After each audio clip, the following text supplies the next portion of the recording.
Yang tidak ada izin babat aja semua. Turunkan dulu semua, jatuhkan semua, rebahkan semua, bikin studi, bikin studi di mana yang pantas dibikin tiang-tiangnya, dapat studinya, lelang ke publik. Jangan sampai bangunannya sudah berdiri tiangnya baru diurus izinnya. Tebang dulu, jatuhkan dulu, baru dia suruh urus izinnya. Harus periksa dinas-dinas yang lama memberikan membiarkan tiang itu. Jangan-jangan sebenarnya pengusaha juga nggak mau main gelap. Ya tindakan korupsi di situ. Misalkan harusnya diterima oleh Pemko tapi diterima di kantornya. Izin kita berikan tapi kita turunkan, itu zalim.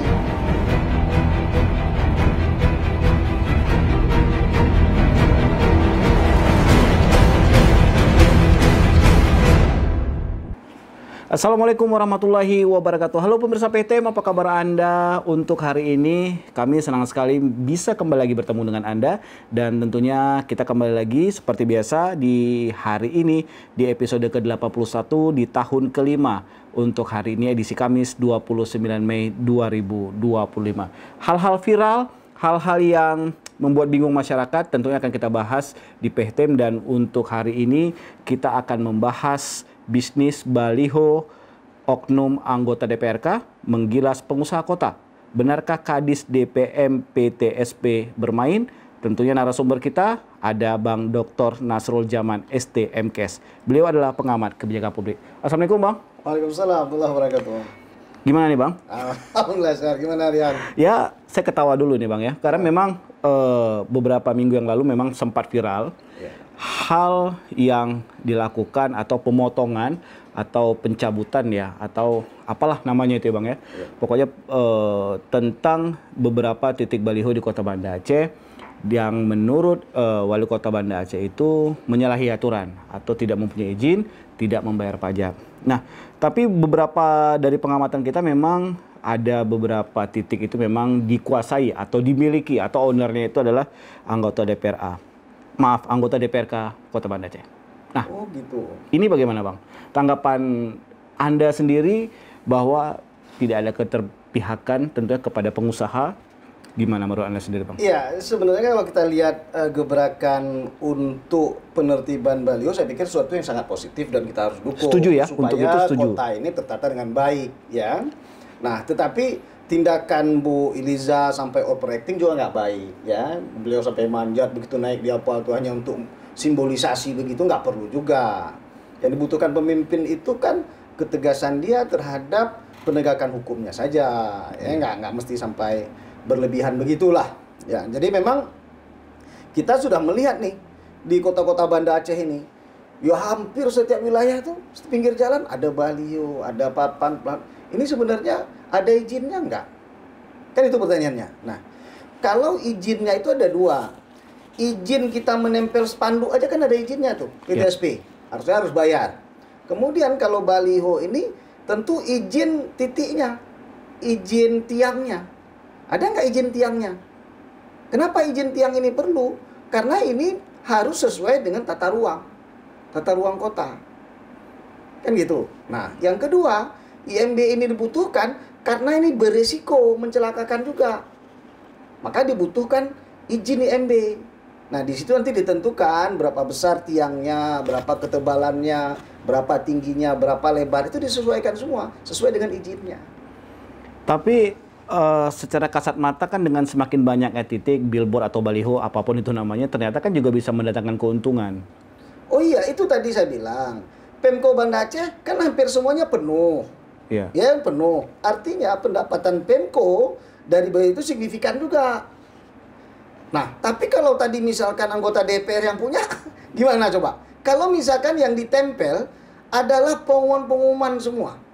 Ya, jual diri tuh anggota DPRK semua. Kan sikit-sikit jual diri, sedikit, ya kan? Jual bininya, sama istri, semua mana anaknya tampil situ semua itu. Itu aja yang kita lihat. Yeah. Kan kadang kita jenuh juga ngelihat itu. Sebenarnya kan informasi yang dibutuhkan dari pemerintah itu adalah informasi-informasi dibutuhkan oleh rakyat, terutama tentang pelayanan. Kan gitu, pelayanan publik. Misalkan jadwal posyandu, bikin dong jadwal posyandu. Jadwal kita mau vaksin sebagainya gitu ya. Nah, atau apalagi misalkan jadwal anak sekolah mendaftar sekarang bagaimana. Nah, itu yang dibutuhkan, bukan gambar bapak-bapak dewan dan ibu-ibu dewan itu untuk apa? Itu udah selesai. Kalau promo produk nggak ada masalah juga ya Bang? Ya pro produk itu kan namanya memang tempat untuk promo kan semuanya. Tapi kalau itu bisnis, privat sektor, maksud saya DPR ini daripada memunculkan foto-foto dia di situ, bagus membuat informasi-informasi yang dibutuhkan oleh publik. Nah, ketimbang hanya sekedar mengucapkan hari raya, mengucapkan ini, untuk apa itu? Kan lebih bagus misalnya informasi tentang layanan publik. Ayo ke puskesmas, ayo ini DBD, bersihkan selokan musim hujan. Nah, gitu-gitu lebih penting. Yeah. Nah, itu yang maksud saya tuh, apakah itu kemudian ada PAD-nya atau enggak? Yeah. Jadi memang lebih difokuskan kepada iklan layanan masyarakat, ya Bang ya? Iya. Nah, tadi kita berbicara masalah hal-hal yang mungkin diperbolehkan lah ya, seperti iklan layanan masyarakat, produk-produk yang memang membayar untuk memasang. Tapi ada beberapa informasi bahwa ternyata izin tidak ada tapi pajak diambil. Nah, tiang baliho sudah kropos. Nah, ini kan ada dua hal yang perlu kita diskusikan untuk hari ini, Bang. Ya, jadi memang tadi kan saya sampaikan ada dua PAD-nya. Pertama, izin memasang informasinya. Yang kedua adalah izin mendirikan tempatnya, tiangnya. Kan gitu. Nah, kita kalau dari seperti gelagatnya Bu Wali yang kemarin moto, berarti kan itu nggak ada izin titiknya, maka dipotong. Kan gitu, izin mendirikan tiangnya nggak ada itu. Ya. Nah, ini juga selain itu yang perlu dikaji oleh Bu Wali adalah sudah berapa tahun ini tiang-tiang baliho, tiang-tiang reklame ini. Karena kalau kita harus lihat Banda Aceh ini kan dekat sama laut nih. Semua bahan-bahan itu mudah korosi. Artinya maksimal dia butuh paling tahan tuh 10 tahun. Nah, kalau kita lihat nih tiang-tiang semua mungkin udah ada 15-20 tahun malah. Nah, jangan sampai nanti ada korban musibah gara-gara baliho ini dan kemudian wali kota lagi yang kena. Kan gitu. Yang punya balihonya siapa? Tapi wali kota yang akan dituntut orang. Kenapa? Karena dia membiarkan. Oleh karena itu kita berharap nih, ini momentum nih penegakan hukum yang dilakukan wali kota bagus, maka jangan tebang pilih. Semua diturunkan, semua dirajialah semua tiang-tiang itu, mulai dari izinnya sampai ketahanan bahannya. Kan gitu, itu harus dilihat itu. Nah, sampai juga letak-letaknya. Nah, ini kan juga, nah, soal letak juga, saya melihat beberapa misalkan, seperti yang di Panayung misalkan ya, itu ada di jalan, badan jalan. Bagaimana dibiarkan oleh Bu Wali Kota yang begini nih? Tiang baliho besar ada di badan jalan. Ya, kalau pemirsa mungkin yang sering melewati Panayung, tepatnya di depan Vihara atau Tepekong. Nah, depan Tepekong ya. Ya, nah depan Vihara itu kalau kita lihat memang di bawah trotoar, di bawah GSB. Nah coba lihat tuh, itu kan jelas tuh di bawah trotoar di GSB. Jalan dan badan jalan. Artinya kenapa bisa terjadi begini? Nah, ini adalah momentum Bu Wali. Ini semua kita mendukung beliau untuk penertiban ini. Jangan ada lagi begini. Yaitu yang di baliho di depan wihara. Iya. Tuh kan? Nah, coba kita lihat yang lain lagi misalkan. Nah, baliho di Brawe misalkan. Iya. Ya, di Brawe. Itu kan ada di atas jalan. Iya. Bagaimana nanti kalau misalkan ada warga masyarakat membawa barang-barang dengan truk? Itu kan jalan lintas utama itu. Itu bagaimana misalkan? Nah, kemudian bagaimana kekuatannya? Udah diperiksa enggak? Ini kan harus di supervisi ya, ketika membuatnya harus disupervisi. Nggak boleh sembarangan. Ini korban orang banyak sekali tuh sekarang kita lihat korban-korban karena ketimpa dari tiang-tiang baliho. Jadi menurut Anda sendiri bagaimana Bang? Yang paling penting adalah ketika dalam proses meminta izin atau mengurus IMB itu untuk titik baliho atau titik billboard ini, apakah izinnya dulu atau seperti apa? Ketika sudah keluar izin harus membayar pajak dan Pemko sendiri bertugasnya harus seperti apa? Termasuk usia tadi. Iya. Ya tadi kan proses izin, ya izin harus dimudahkan. Ya, izin harus dimudahkan bagi pengusaha itu kita mendorong iklim investasi misalkan ya dimudahkan. Nah, yang kedua, dilihat dari bahan, harus dilihat itu. Jadi ketika izin mendirikan YMB juga itu sebenarnya didirikan itu harus dilihat dari bahan apa dia buat sampai umur berapa lama. Jangan sampai dibiarkan ini ada 15-20 tahun. Nah ini bentar lagi pasti udah keropos tuh, pasti sudah keropos. Kita bisa cek sama-sama lah. Ya. Nah kemudian ini yang paling apa? Ada soal keadilan juga karena ini penegakan hukum dilakukan oleh Ibu Wali. Artinya jangan sampai Bu Wali menurunkan baliho-baliho orang yang dia sudah bayar pajak, katakanlah untuk 2 minggu, tapi karena razia baru 2 hari dia harus diturunkan. Nah ini nggak baik juga. Selesaikan karena uang sudah kita terima atau uangnya dikembalikan. Ya. Kan gitu. Izin kita berikan tapi kita turunkan itu zalim. Nah, tapi kalau kita turunkan kita kembalikan uangnya itu adil. Atau kita tunggu sampai batas waktunya. Katakanlah dia minta izin sama itu 2 minggu nih. Yeah. Nah, sampai setelah 2 minggu kita turunkan. Sekaligus sama tiang-tiangnya juga kita bongkar karena nggak ada izin. Itu nggak bagus. Tapi jangan sampai kita membabi buta. Bonteng turun semua, nggak boleh begitu. Uangnya kita terima masalahnya. Yeah. Kan itu. Atau menurut Anda sendiri ada dendam pribadi atau ada kekecewaan dengan pengusaha-pengusaha advertising seperti ini? Menurut Anda bagaimana ini, Bang? Ini kan karena pilkada baru usai ya. Tadi disampaikan oleh PTM, pemilihnya rata-rata politisi semua ya. Kita biasalah kalau udah politisi kan. Iya. Jadi kan saling sikut juga di antara mereka kan. Karena yang ada izin cuma 7. Wah, dari seluruh kota Banda Aceh? Iya. Wah, itu. Jadi dari 200 lebih tiang baliho, cuma ada izin, itu cuma ada 7 yang memiliki izin resmi. Ini kita minta nih wali kota nih. Dia harus periksa dinas-dinas yang lama memberikan membiarkan tiang itu. Jangan-jangan sebenarnya pengusaha juga nggak mau main gelap. Kan gitu. Tapi ada dikasih peluang oleh kepala dinas yang lama misalkan, yang lalu-lalu untuk main gelap. Kan udah puluh tahun kan? Iya. Itu udah belasan tahun tuh. Ya Bu Eliza jangan ambil resikonya. Ini Bu Eliza kan tinggal nerima beban aja nanti nih. Iya. Nah, baiknya diperiksa, dicek lagi tuh. Jangan-jangan ada ya tindakan korupsi di situ. Misalkan harusnya diterima oleh Pemko tapi diterima di kantongnya. Kenapa sampai ada izin orang mendirikan bangunan di tanah kita, enggak kita tahu, temuan kita izinkan orang pasang reklame di situ. Iya. Aneh enggak itu? Karena reklame ini kan memang dapat kita lihat ya, Bang. Bukan barang tersembunyi. Iya, ketika mau ngajukan, saya mau pasang baliho di tiang ini selama 1 bulan. Iya. Kan jelas dikasih alamatnya, dikasih berapa ukurannya, oh sekian bayarnya. Lah, izin tiangnya mana? Oke. Kenapa nggak diperiksa itu? Dia itu, oh nggak ada izin tiangnya nih, nggak bisa pasang di situ. Harusnya kan begitu. Jadi hal yang dilakukan Bunda Eliza ini gegabah atau seperti apa menurut Anda? Iya, ini momentum awal. Tapi jangan pula misalkan panas-panas tai ayam. Iya. Ya kan gitu, apalagi dia punya DPRK. Takut ribut? Enggak, tegak saja Bu. Tebas semuanya yang tidak ada izin itu. Supaya benar kota Banda Aceh ini berjalan ke depan. Iya. Kita dukung ini. Karena ke depan juga resiko ketimpa sebagainya, kemudian penyalahgunaan wewenang. Nah, kita ingatkan juga, jangan sampai bangunannya sudah berdiri tiangnya baru diurus izinnya. Prosedurnya salah. Prosedurnya salah. Tebang dulu, jatuhkan dulu, baru dia suruh urus izinnya. Nggak boleh misalkan, ini kan kita khawatir juga nih. Ada cincai-cincai. Iya. Kan cincai-cincai kemudian izinnya nyusul. Nggak boleh dong. Jadi memang tugas berat Anda, Bunda, bahwa memang ini perlu ketegasan dari wali kota Banda Aceh. Saya pikir wali kota tanpa beban lah, ya. Wali kota ini adalah momentum beliau untuk perbaiki kota Banda Aceh, kita harus dukung. Tapi kita dukung ini jangan ada dianggap nanti seolah-olah main mata, itu jangan.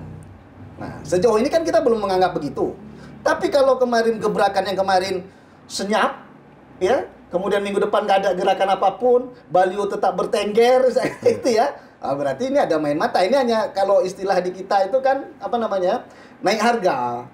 Iya. Kan tuh pasang harga aja. Jadi kita takut-takuti, kemudian orang ngerapat, store lah. Aja sampai begitu. Iya. Nah, berarti juga ada pelanggaran kalau memang dari 200 hanya 7 yang punya izin. Karena sudah berdiri. Jelas pelanggaran. Harus Dan dirubuhkan. Selama ini pajak tidak ada. Ya itu.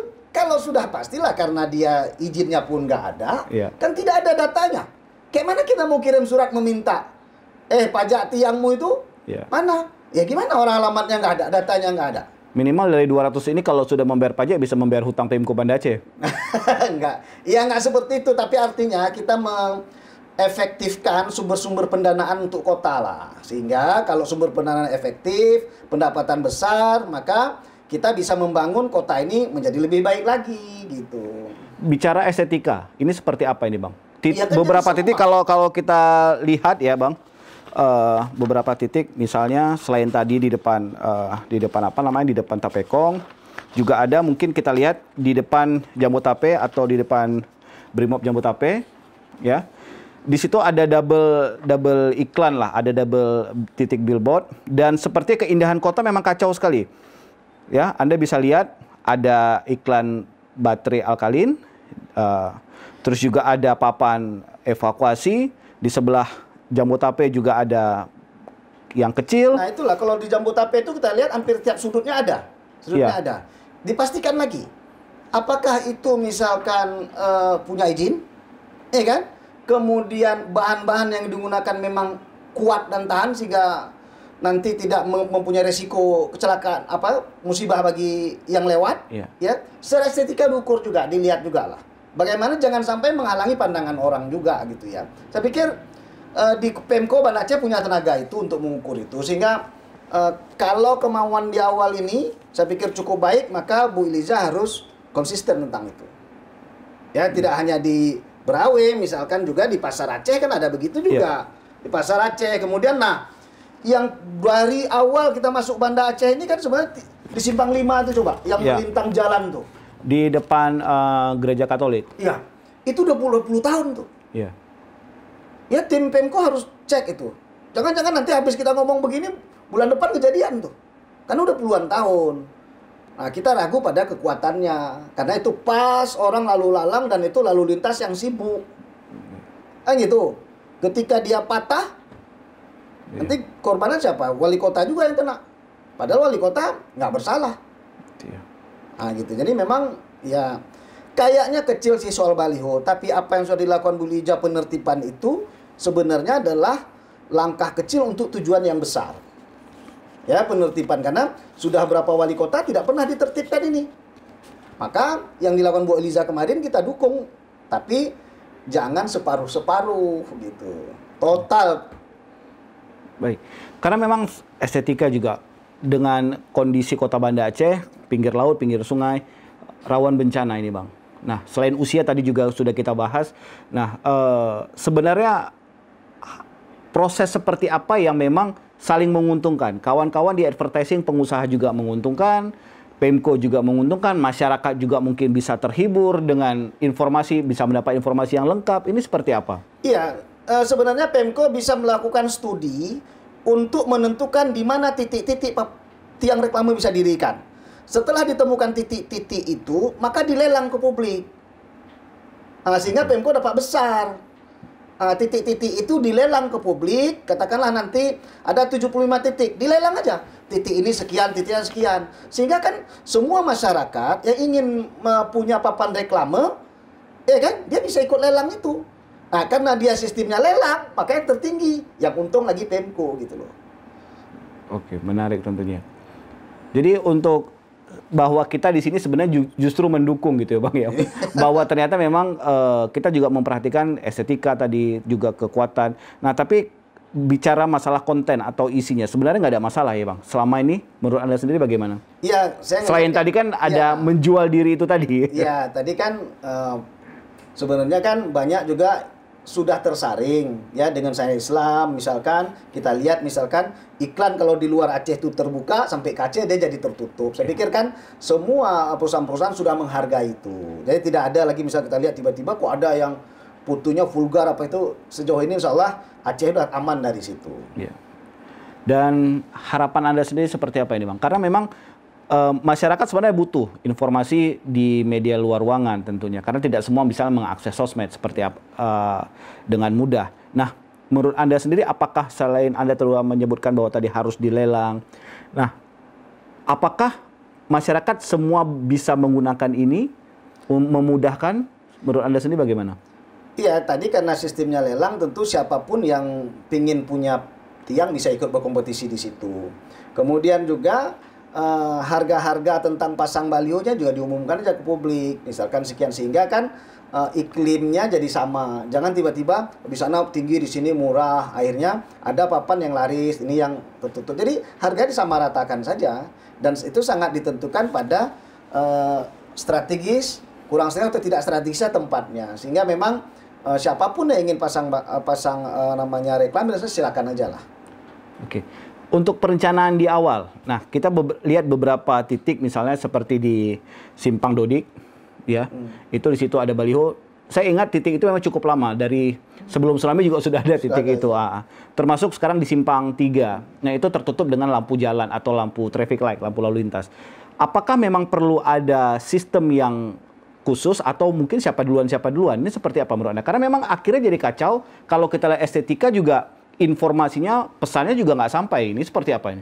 Ya itulah, dengan tata ruang Kota Banda Aceh, maka sudah ada wilayah-wilayah atau titik-titik di mana yang bisa berdiri baliho. Kan gitu, tiang-tiang reklam di mana bisa didirikan. Nah, berapa yang mungkin? Nah, itu harus tegas. Makanya saya bilang tadi, momentum yang tidak ada izin, babat aja semua. Turunkan dulu semua, jatuhkan semua, rebahkan semua. Dimulai dari nol dulu. Bikin studi, bikin studi di mana yang pantas dibikin tiang-tiangnya. Dapat studinya, lelang ke publik. Kan gitu. Nah, setelah lelang ke publik, jaga kualitasnya, tentukan kualitasnya. Kalau diameter 4x10, maka bahannya harus dari ini, ketebalan besinya sekian, tingginya tidak boleh dari sekian meter. Kan gitu. Diameter tiangnya segini. Nah, itu harus dikasih supaya memang semuanya mau standar. Jangan nanti udah kita izinkan, dibikin asal-asalan, patah, kena warga kita, meninggal, orang nuntut wali kota. Gitu. Perlu tim khusus lah untuk membentuk ini, Bang, ya? Oh iya, karena di Pemko banyak itu orangnya. Sarjana tentang itu banyak berkualitas di Pemko. Dan harus kita ingat, Pemko Banda Aceh ini SDM paling bagus nomor 2 loh di Indonesia. Itu setelah Jogja. Iya. jadi saya nggak khawatir kalau tingkat SDM-nya Kota Banda Aceh gitu. Tinggal tadi bagaimana dukungan kepada Bu Wali. Nah, jangan sampai wali kota semangat, anak buahnya tidak semangat. Kan gitu. Yeah. Nah, itu juga penting. Atau wali kota yang semangat, DPR-nya macam-macam ulahnya supaya kegiatan ini tidak terlaksana. Nah, ini perlu Bu Wali ekspos ke publik. Yeah. Apa masalahnya ini udah dalam seminggu ini kan udah nggak terdengar lagi nih. Seperti apa gebrakan papan reklame Bu Wali? Baik. Jadi buat Anda pemirsa, atau khususnya buat Anda para pengusaha advertising, kami juga mengajak atau mengundang Anda lah untuk kita berdiskusi sebenarnya apa yang terjadi seperti ini.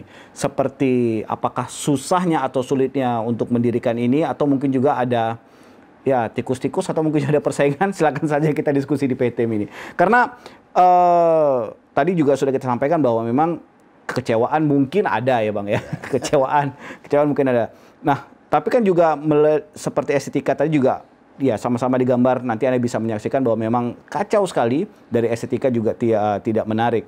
Nah, untuk PAD sendiri Bang, karena di sini ada listriknya, ada tanahnya juga yang harus disewa, bukan hanya pajak bangunannya gitu, tapi juga ada ketika mendirikan titik kan ada tanah-tanah yang digunakan misalnya, seperti beberapa kalau kita lihat misalnya di belakang Masjid Raya itu kan di toko orang ya. Nah, berarti kan dia menggunakan tanah atau menggunakan izin dari toko itu. Nah, itu sistemnya itu kan berarti memang sangat cuan sekali untuk Pemko. Ini seperti apa menurut Anda sendiri, Bang? Nggak, walaupun iklan itu ditaruh di tanahnya orang, tapi namanya iklan itu harus izin Pemko. Jadi jangan mentang-mentang ditaruh di rumahnya terus seolah-olah Pemko, pemerintah kota nggak bisa tetap bisa mengintervensi. Dia buat itu sembarangan, jatuh nanti ke tempat orang gimana? Kan gitu. Kemudian pajak daripada papan informasinya tetap ada. Tetap ada. Selain misalkan yang punya rumah, yang punya tanah juga menyewakan lokasi itu pada perusahaan advertising. Ya. Termasuk signage atau reklame toko, nama toko biasa di depan ada. Itu juga termasuk ya, Bang, walaupun di rumahnya sendiri, tapi papan nama tetap dia ada PAD-nya. Dan itu cuan bagi Pemko. Ya, semua PAD. Makanya kalau sekarang pendapatan Pemko yang rendah, maka optimalkan dari situ juga bagus. Karena itu memang orang melakukan itu karena bisnisnya sehat. Ya. Karena orang memberikan mengiklankan produk karena bisnisnya lagi sehat. Jadi kalau dia bisnisnya tidak sehat, dia nggak akan beriklan, karena itu kan cost. Oke. Jadi kita menunggu dari 200 hanya 7, selebihnya kita tunggu kapan mereka bayar pajak. 190 bukan, itu dirubuhkan dulu. Itu juga udah belasan tahun kan? Ya. Dirubuhkan dulu, ya kan, dievaluasi, buat studi tentang kelayakan, di mana titik kemudian lelang. Kami tunggu, Bu. Ya. Supaya Ibu bisa berani atau tidak, kita lihat seperti ini, Bang ya. Ya, kita tunggu, kita dukung Bu Wali. Intinya kita dukung untuk mendapat PAD dari Kota Banda Aceh. Terakhir, silakan Bang, harapan kepada Pemko, kepada Ibu Wali Kota atau kepada masyarakat mengenai hal ini seperti apa? Iya, ini kan sudah belasan tahun terjadi kebocoran dalam hal itu. Ya, masa tiang berdiri izinnya nggak ada dari Pemko. Nah, saya pikir mulai sekarang momentum Bu Wali baru ini ke depannya tidak boleh ada lagi upaya-upaya yang main belakang seperti ini. Semua harus dilakukan secara akuntabel, transparan. Sehingga Pemko bisa sehat keuangannya, bisa sehat pendapatannya, dan bisa membangun dengan baik. Baik. Terima kasih Bang Nasrul atas informasinya. Semoga ini bermanfaat dan kita tunggu saja gebrakan dari Bu Iliza. Apakah memang berani menggilas atau menggilas para pengusaha yang nakal atau pengusaha yang memang benar-benar mencari rezeki dari titik baliho ini. Sekali lagi terima kasih Bang Nasrul atas informasinya. Dan kami pamit pemirsa, semoga saja bermanfaat untuk Anda. Dan kalau memang Anda tidak setuju mungkin apa yang disampaikan Bang Nasrul, silakan saja ketik di kolom komentar dan jangan lupa untuk share konten ini. Terima kasih, kami pamit. Wassalamualaikum warahmatullahi wabarakatuh. Waalaikumsalam.